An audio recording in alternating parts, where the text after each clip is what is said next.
Hello, I'm Panos Kotzathanasis, and this is Bad Accent Video Reviews. Today we're going to speak about the sequel to the rather successful Alienoid by Choi Dong-hoon, which this time is titled Return to the Future. The movie will land exclusively on digital April 30 before hitting Blu-ray and DVD July 30 from Wellgo USA, and at the moment is screening at Udine FEFF Film Festival.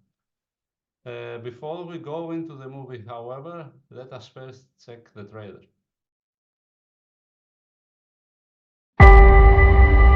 신검을 찾았다. 썬더를 찾아서 미래로 돌아가야 한다. 다른 사람들을 살릴 수 있게. 그대들 어디로 가시나? 미래.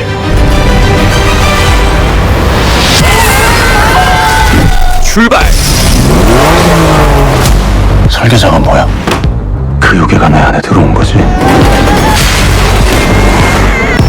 안에 뭐가 들어있든 숨어있게 놔둬.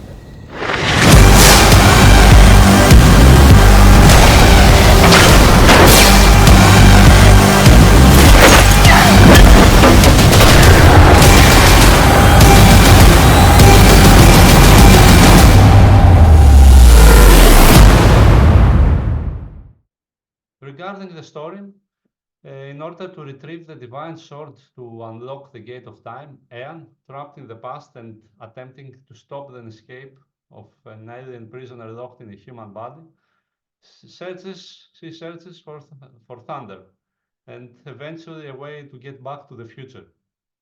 In the meantime, a weird presence in Murok's body disturbs him, and the two of them, although are not together, they are being pursued by Madame Black and Mr. Blue, the two mages from Samsung Sun who suspect that an alien lies within Murok.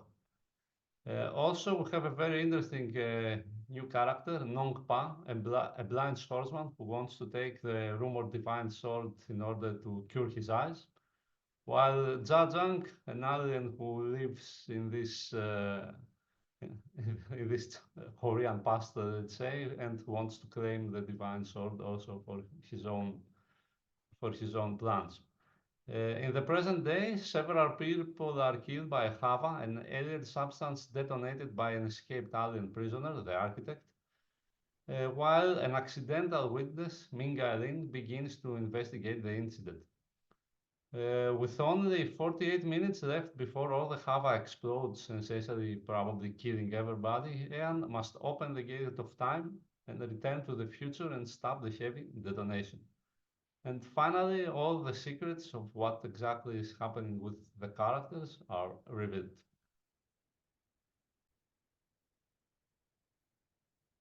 Truth be told, if the movie Everything Everywhere All at Once had not already picked the title, this would be a perfect fit for Alienoid, both the first and the second film, as Choi Dong-hoon tries to incorporate every genre trope in the book, while winking to the specific style of action movies of a number of countries.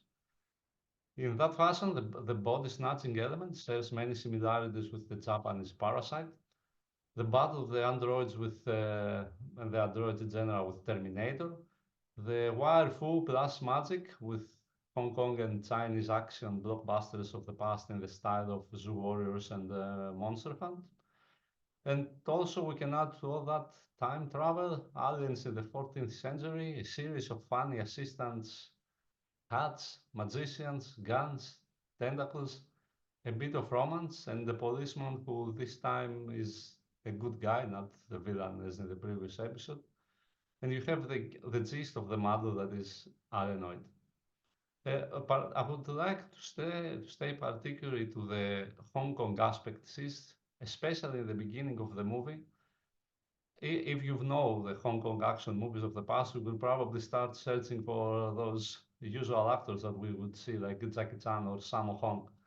However, the elements that I mentioned make the movie move a bit away from that, and it cannot be perceived as a copy of a particular genre or a particular style of movie, since this is a mashup with a number of elements coming together. At the same time, it's easy to say that Choi Dong-hoon has combined them artfully, and the result is impressive, particularly in terms of visuals, with the special effects being top-notch, and music, audio, the editing are all especially good. And in essence, since this is an action movie in its base, this is what matters. This is what makes the film one of value. Okay, some issues with the script do exist, and the characters are evidently too many, as are the episodes, and occasionally they think the whole story goes too far with what is happening. But I think, as usually in action movies, the story is here to service the action, and in that regard, it works well because it allows for a number of truly impressive scenes, as we have mentioned before. And the mashup is fun to watch. This is non-negotiable, let's say. Okay. Also, I would like to mention that humor is well embedded within the narrative, and this also includes the action scenes, with the two magicians in particular being the main sources of that aspect, Madame Black and Mr. Black, who are played by Yam Jung-ha and Cho Woo-jin. And also, I think the humor in the movie and the non-action entertainment it offers probably finds its apogee in the dancing scene, which could definitely stay on the mind of everyone who sees the movie. Regarding the characters, the casting is definitely one of the movie's best aspects. The newcomer, Jin Sung-kyu, as Nong-pa, the blind swordsman, is probably the best entry in this second movie. Okay, I guess we have another Loan here, let's say, from Zatoichi, but okay, this is more of a villain for the most part of the movie, and so it doesn't. It seems to be inspired by Zatoichi, but it doesn't follow that form exactly. Ryu Jung-hyeo as Muruk is great once more, both in the dramatic and the comedic aspects of the movie, with the same applying to Kim Tae-ri as Ean, who is like a gunslinger, and which comes in terms with one of the newest trend in action movies, the girls with guns.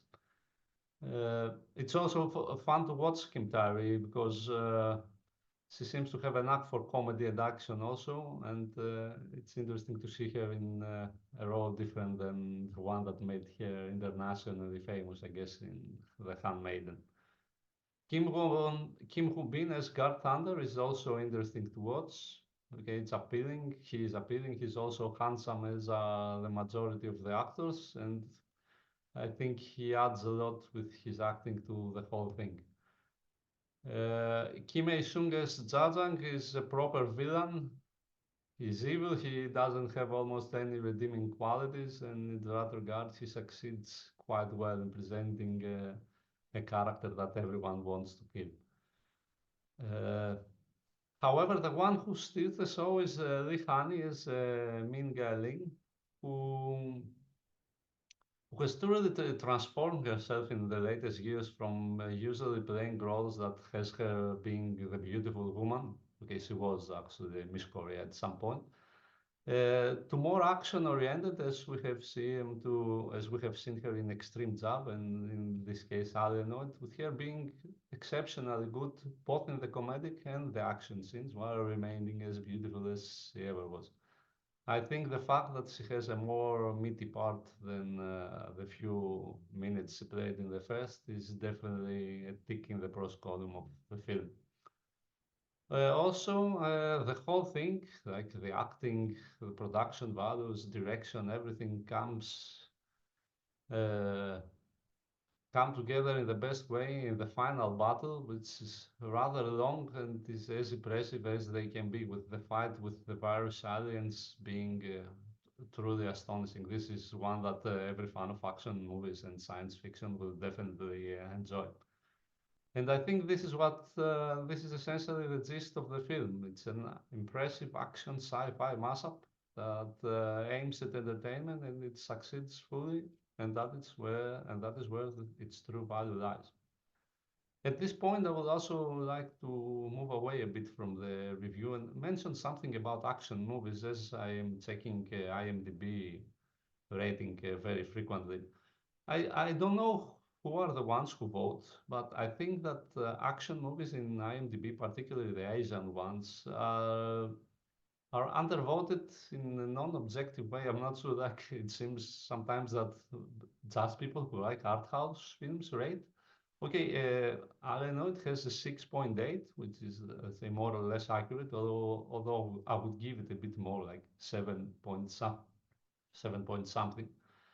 But when I was checking some other action films, like the new Hong Kong ones, the rating was very low, and I don't think that that is accurate. They are better films, and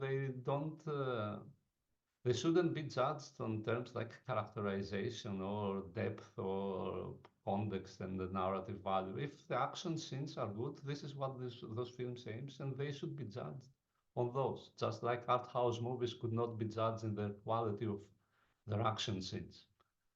Okay, and with that, I will leave you. I hope you enjoyed this video.